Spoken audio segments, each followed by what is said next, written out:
તો હવે આપણે પહોંચી ગયા છીએ મરુડેશ્વર મહાદેવ.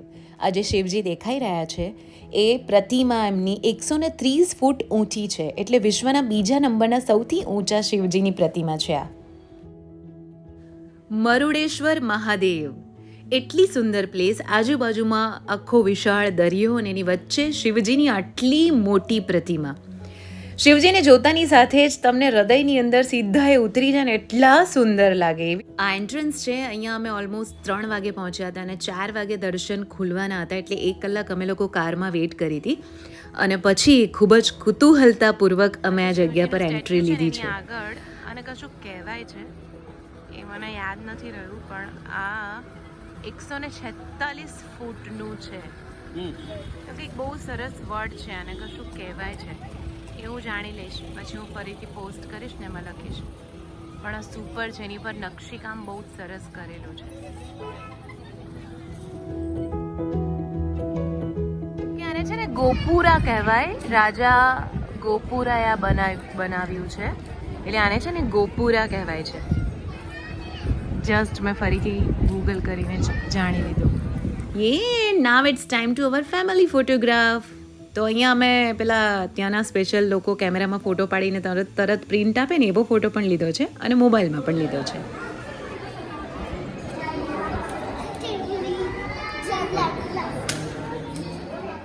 બધું એટલું સુંદર નકશી કામ કરેલું છે, તમે જોતા જ રહી જાઓ, એટલી સુંદર જગ્યા મરુડેશ્વર મહાદેવ.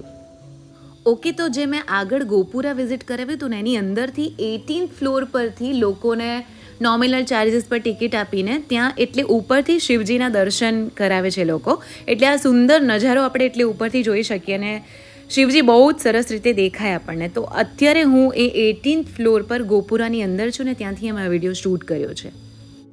મારા પદ્માસનમાં બેઠેલા શિવજીને જોઈને એટલું બધું વહાલ આવે છે એમની ઉપર, અને સૂર્યનારાયણ દેવનો જે પ્રકાશ પાણી પર પડતો હતો અને એના કારણે પાણી જે ચમકતું હતું અને એની આગળ શિવજી આ રીતે બેઠા છે, આ દ્રશ્ય આ મારો મોબાઈલ એટલી સારી રીતે કેપ્ચર નથી કરી શક્યો જેટલું મેં મારી પોતાની દ્રષ્ટિથી જોયું છે.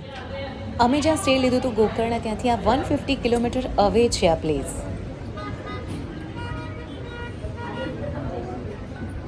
અમે ગોપુરાની અંદર 18th ફ્લોર પર છે. અહીંયાથી આખું શહેર દેખાય છે. ઉપર લિફ્ટમાં બધા આવે છે. અહીંયા એક આવી વિન્ડો છે જ્યાંથી તમને ભગવાન એકદમ સરસ દેખાય.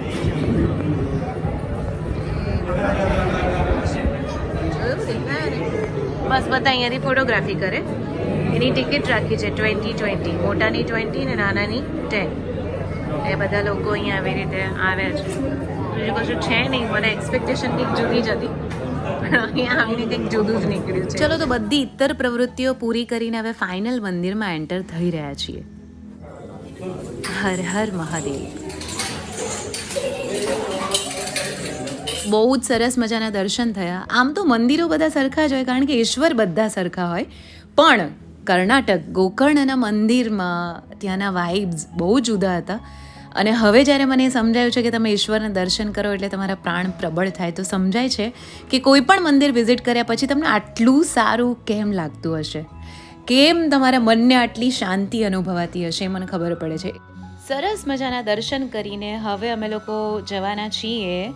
એક શો છે જેની અંદર વોઇસ ઓવર થ્રુ એક બધી સ્ટોરી નેરેટ થવાની છે ને એવું. બસ અમે પહોંચી ગયા.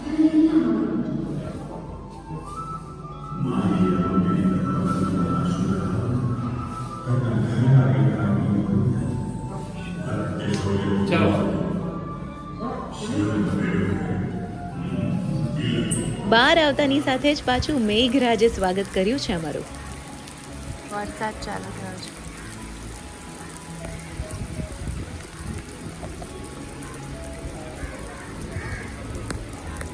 દર્શન બહુ જ સરસ રીતે પતી ગયા છે ને now it's time to boating. દરિયો ખેડવાનો સમય આવી ગયો છે. ઇવનિંગ ટાઈમ છે, ઢળતો સૂર્ય છે અને લાલ લાલ લાલીમાં છે. આખું આકાશ સૂર્યની લાલીમાંથી લાલ લાલ છે. એમાં મને સરસ બીજા આઉટફિટમાં ફોટા મળે એટલે ત્યાંના વોશરૂમમાં જઈને મેં સ્પેશિયલી આઉટફિટ ચેન્જ કરી દીધા છે અને હવે અમે લોકો જઈશું રાઈડ પર. Let's go.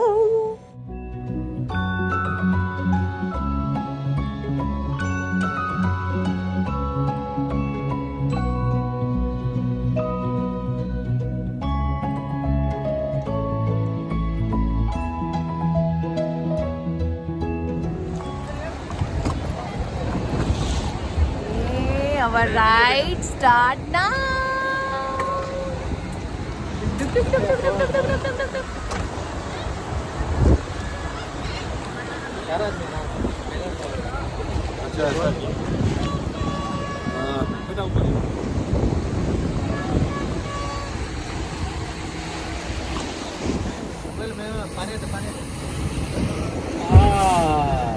કેવું છે? કેવા મોટા મોટા મજા આવે છે. તારવો ખલાસી ગતિ લો તમે ગતિ લો.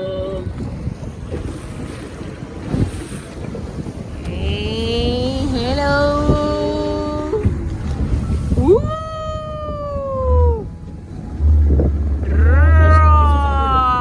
મોટું મોજું આવે છે. ફટકાયું.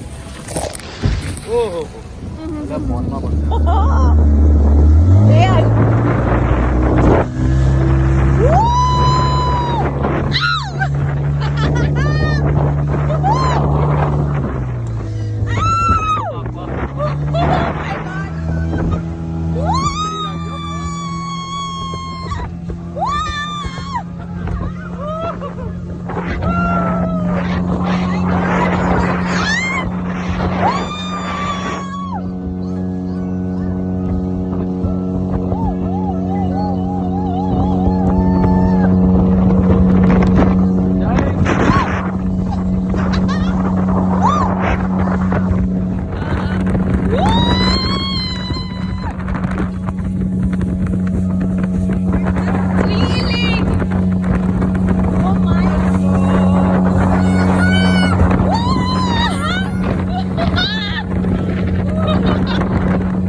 એકચ્યુઅલી મજા તો બહુ જ પડી પણ આ બહુ જ રિસ્ક હતું કારણ કે મને તપને કહ્યું હતું કે દીપ્સી આ ફોન જો પડી ગયો ને નીચે તો પછી કોઈ અંદરથી લાવી નહીં આપે તને એટલે મને આમ બહુ જ વિશ્વાસ હતો કે મારી સાથે એવું તો નહીં જ થાય એટલે મેં બહુ જ રિસ્ક ઉપર ફોન હાથમાં રાખીને વિડીયો શૂટ કર્યા છે પણ બહુ મજા પડી મોઢા પર પાણી આવ્યું ખારું પાણી ટેસ્ટ કર્યું આ બધા જ અનુભવો સાથે આજનો આખો દિવસ પૂરો થાય છે અને આખા દિવસ માટે મમ્મા થેન્ક યુ કોઈ પણ એવી ઘટના નથી જેના માટે એવું થાય કે યાર આવું કેમ થયું બધું જ બહુ સરસ થયું પરફેક્ટ ફ્રેમ અમારી સાથે અજાણ્યા લોકો હતા એ લોકો સાથે પણ બહુ મજા પડી અને એ લોકોને અમારી સાથે પણ બહુ જ મજા પડી તો આજનો દિવસ અહીંયા પૂરો થાય છે નેક્સ્ટ વિડીયો બહુ જલ્દી અપલોડ કરીશ stay connected with Deepa Trivedi TADA bye bye